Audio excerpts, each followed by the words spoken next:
Welcome to another episode of Lessons from the Garden with Garner. I've been sharing my journey in the healthcare system and sharing how God has guided and provided along the way.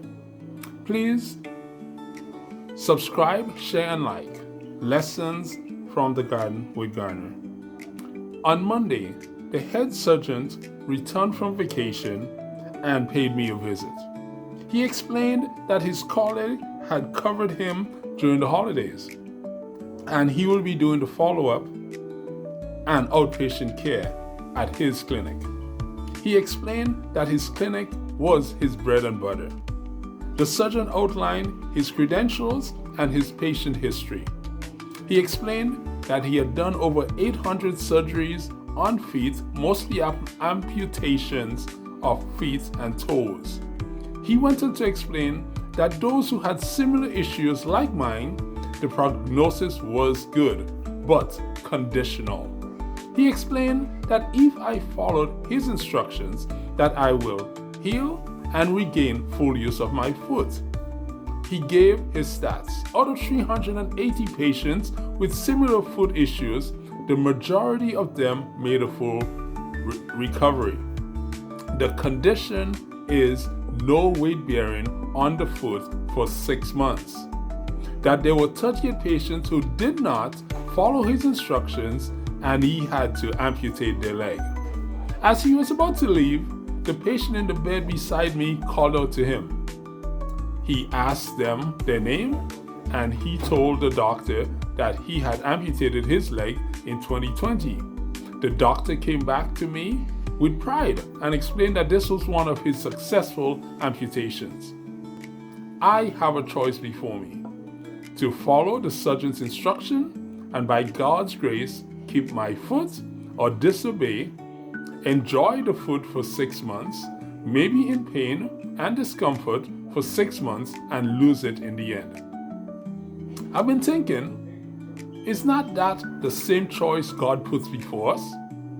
Churches no longer present the truth that death is a result of sin, that not following God's commandments will lead to death. We have watered down the gospel and God's instructions from the beginning and turned it into God is love.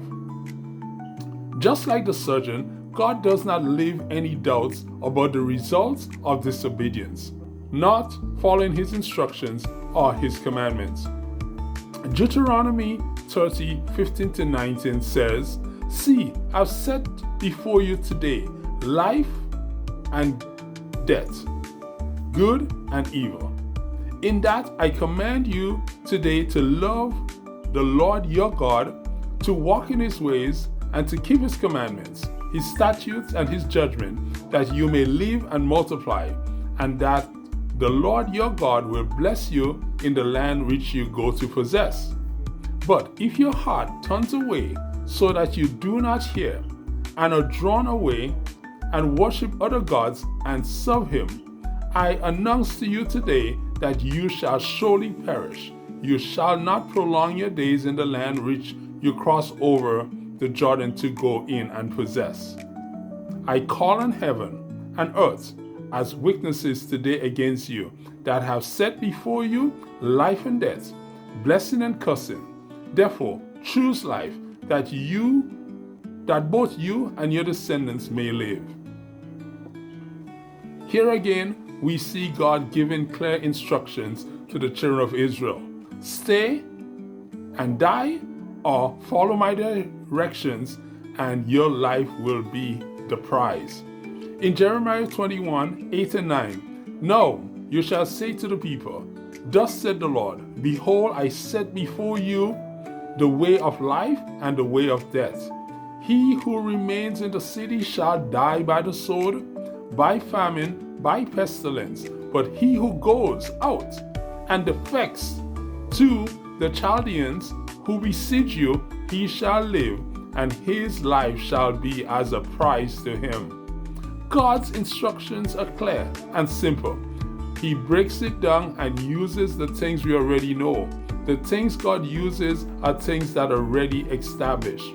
Deuteronomy 30:10 and 11 says, "If you obey the voice of the Lord your God, to keep his commandments and his statutes, which are written in this book of the law, and if you turn to the Lord your God with all your heart and with all your soul," the choice of life and death. "For this commandment which I command you today is not mysterious to you, nor is it far off." Even the instructions concerning the Sabbath, God is very clear that there are consequences if you choose not to remember and keep the Sabbath day holy.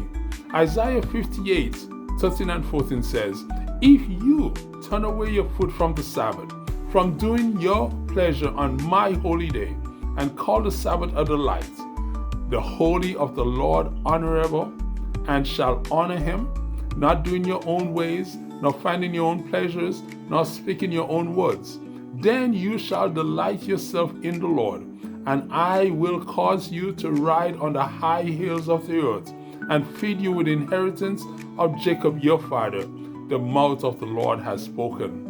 Yes, God promises blessings for remembering, honoring him, and not doing your own ways, not doing your own pleasures on his holy day, and not speaking your own words on his day. When you delight in the Lord, when you enjoy God's company, worship, give him praise, when you study his word, the Bible, enjoy his creation, join in worship and praise, God promises to give you the same blessing he promised to Jacob. If you had any doubt that you have a choice to make, you can look at those texts again. God is very clear, just like the sergeant. The choice is before you. Choose you this day whom you will serve. I leave you with Joshua's charge to the people of Israel. Joshua 24:15.